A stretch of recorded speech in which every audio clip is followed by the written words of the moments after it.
बस सारे बह सोजान पानी।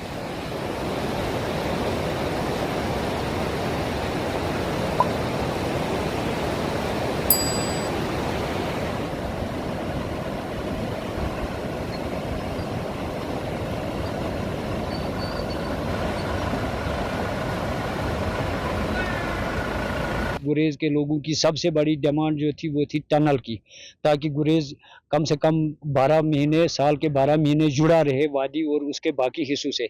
लेकिन बदकिस्मती से 8 साल हो गए बीजेपी की हुकूमत यहाँ है, बीजेपी का यहाँ चर्चा चल रहा है। आर्टिकल 370 के तोड़ने के बाद भी कम से कम 19 के 5 साल हो गए, लेकिन अभी तक वैसा कुछ ज़मीनी सतह पे मुझे लगता है कुछ नहीं है। ये खाली दावे हैं और खोखले दावे हैं। आर्टिकल 370 हटाने से उनको जो लग रहा था हमने तरक्की कराई, लेकिन वो तरक्की नहीं है, सिर्फ खाली वादे और खोखली बातें।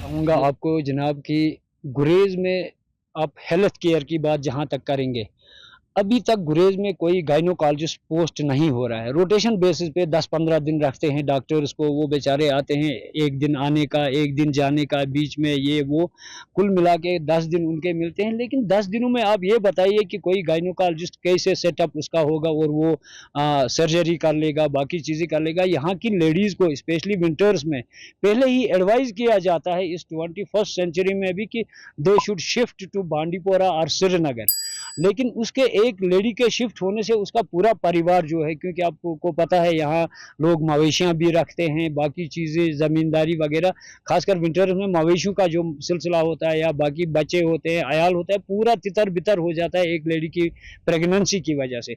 मुझे नहीं लगता ये कोई तरक्की है। अब बीजेपी इतने बड़े खोखले दावे करती है, तो सरकार को चाहिए था गुरेज में परमानेंटली एक या 2 गायनोकोलॉजिस्ट को रखा जाता, परमानेंट पोस्टिंग होनी चाहिए थी। ये जो 10 दिन 15 दिन की रोटेशन है, ये महज धोखा है और इससे कोई फायदा होने वाला नहीं। मतलब ये बात है, मैंने आपको कहा कि परमानेंट पोस्टिंग किसी गायनोकोलॉजिस्ट की नहीं हो रही है।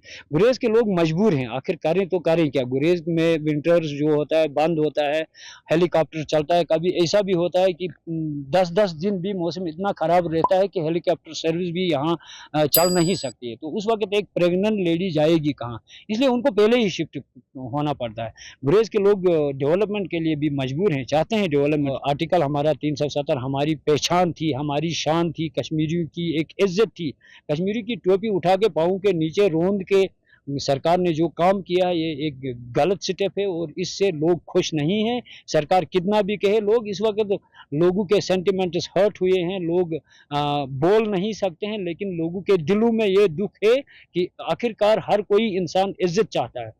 खाली पेट भरने से इंसान का दिन नहीं चलेगा, इज्जत जो है इज्जत ही है। इज्जत जब उछाली गई तो बाकी चीज़ें, हमारा ये एक आर्टिकल 370 जो था, ये एक हमारी पहचान थी, हमारा एक तहफ़्फ़ुज़ था, लेकिन जब उसे छीना गया बेबुनियाद तरीक़ों से, कॉन्स्टिट्यूशन के तौर पे, तो मुझे लगता है ये लोगों के साथ नाइंसाफ़ी।